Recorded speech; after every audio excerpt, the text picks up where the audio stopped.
Hello friends, स्वागत है आपका यशपाल क्लासेस में। चलिए देखते हैं नेक्स्ट लेक्चर। भारत सरकार अधिनियम 1909, इसको मार्ले मिंटो सुधार अधिनियम 1909 भी कहा जाता है। ऐसे सुधार तो नहीं था, ये एक तरह से बेकार ही था। अब इसकी शुरुआत कैसे हुई? मार्ले मार्ले कौन था? उस वक्त भारत सचिव और मिंटो था वायसराय। तो इन्होंने क्या किया, हिंदू और मुस्लिमों को आपस में लड़वाने के लिए अलग अलग चुनाव की व्यवस्था करने के बारे में बात कही। यानी कि मुस्लिमों को चुनाव होगा वो अलग होगा, वो अपने अलग कैंडिडेट को वोट दे सकते हैं। ठीक है फ्रेंड्स, तो इन्होंने क्या, हिंदू और मुस्लिमों में फूट डालने के लिए ये अधिनियम लेके आए थे। उस समय था भारत सचिव मार्ले और वायसराय था मिंटो। अब जो भारत सचिव था उसने वायसराय को पत्र लिख के बोला था कि हम नाग के वो दांत बो रहे हैं जिससे हम आप आपस में इनको लड़वा दें। हम नाग के वो बीज बो रहे हैं जिससे हम आपस में इन्हें लड़वा दें। यानी कि इन्होंने पहले सोच समझ के रखा था कि ये आपस में लड़ते रहेंगे और हम इनके ऊपर अधिकार करते रहेंगे, हमारा शासन भारत में चलता रहेगा। इसके अलावा इस अधिनियम के तहत वायसराय की काउंसिल में भारतीयों को चुना गया। पहली बार भारतीयों को चुना गया वायसराय की काउंसिल में। जो फर्स्ट इंडियन था जिसे काउंसिल में चुना गया उनका नाम था सत्येंद्र सिन्हा। और जो भारत परिषद जो लंदन में लगती थी उसमें किस किस को चुना गया? 2 जनों को चुना गया था जो फर्स्ट इंडियन थे, प्रथम भारतीय, केसी गुप्ता और सैयद हुसैन विलग्रामी। ठीक है फ्रेंड्स, जो वायसराय की काउंसिल जो इंडिया में थी, भारत में थी, उसमें तो सत्येंद्र सिन्हा को, और जो लंदन में थी उसमें केसी गुप्ता, सैयद हुसैन विलग्रामी को चुना गया। इसके अलावा इसके बाद में ये 1909 का मार्ले मिंटो सुधार कानून, उसके बाद में 1923 में सांप्रदायिक समिति का गठन किया गया अलग अलग चुनाव करवाने के लिए। 1928 में मोतीलाल नेहरू जो थे इन्होंने क्या किया, डोमिनियन स्टेट की मांग कर दी। डोमिनियन स्टेट का मतलब क्या है कि हम जो भारत के लोग हैं वो अपना काम करते रहेंगे और आपका शासन भी चलता रहेगा, आप हमारे काम में दखल नहीं दोगे। तो इसका ये जो डोमिनियन स्टेट की मांग तो इन्होंने कर दी, लेकिन इनके पार्टी के लोगों ने इनका विरोध किया।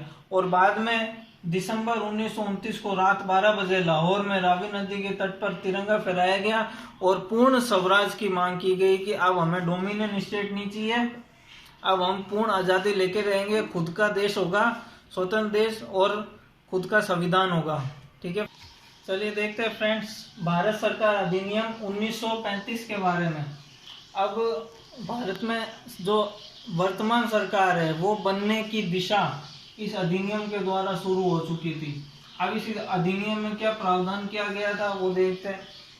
1 अक्टूबर 1937 को इस अधिनियम के द्वारा 1 अक्टूबर 1937 को संघीय न्यायालय की स्थापना की गई नई दिल्ली में। संघीय न्यायालय या फेडरल कोर्ट की स्थापना नई दिल्ली में की गई थी। ठीक है, और ये जो फेडरल कोर्ट है ये आगे जाकर जब भारत आजाद हुआ तब आगे जाकर इस फेडरल कोर्ट को सुप्रीम कोर्ट यानी कि उच्चतम न्यायालय बना दिया गया। अभी जो सुप्रीम कोर्ट है भारत का वो कहाँ है? नई दिल्ली में। इसी फेडरल कोर्ट को आगे जाकर सुप्रीम कोर्ट बना दिया गया।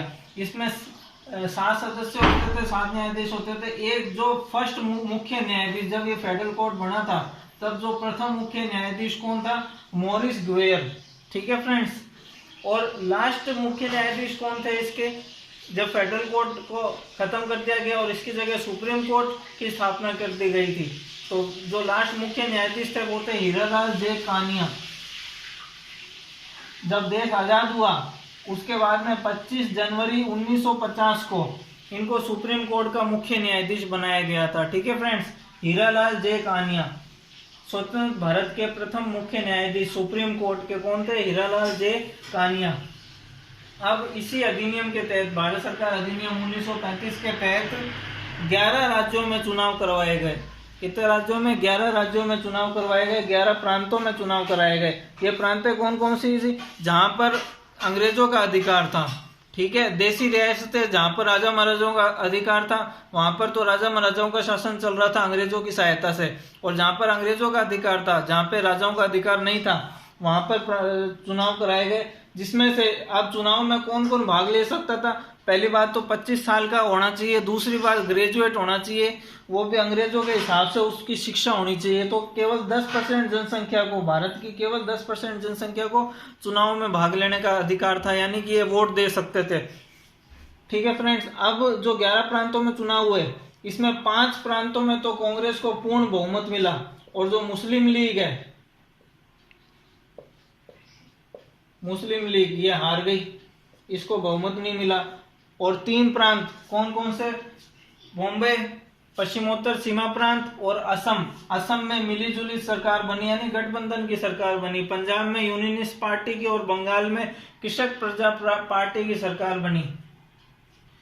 ठीक है फ्रेंड्स, उसके बाद में अब चुनाव तो हो गए, अब किस पार्टी को क्या क्या शक्तियां मिलेगी, संघ सूची, राज्य सूची और समवर्ती सूची के आधार पर बंटवारा किया गया है। यानी कि राज्य सूची पर तो ये आपस में ये जो पार्टियां जीती थी ये अपने कानून बना सकते थे, समवर्ती सूची पे केंद्र और जो राज्य थे वो कानून बना सकते थे, और संघ सूची पर केवल केंद्र सरकार ही कानून बना सकती थी। केंद्र सरकार का मतलब क्या है, सेंट्रल में कौन बैठता था, वायसराय।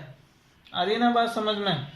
और इसी कानून के तहत आरबीआई की स्थापना, जो अभी रिजर्व बैंक ऑफ इंडिया है ना, उसकी स्थापना की गई थी 1 अप्रैल 1935 को कलकत्ता में। ठीक है फ्रेंड्स, 1 अप्रैल 1935 को कलकत्ता में स्थापना की गई थी। और यूपीएससी की स्थापना, यूपीएससी का एग्जाम आप सब जानते हैं, यूनियन पब्लिक सर्विस कमीशन, उसकी स्थापना 1936 में की गई थी। ठीक है फ्रेंड्स, वीडियो अगर पसंद आया हो तो लाइक करना, शेयर करना एंड कमेंट करना। Thank you.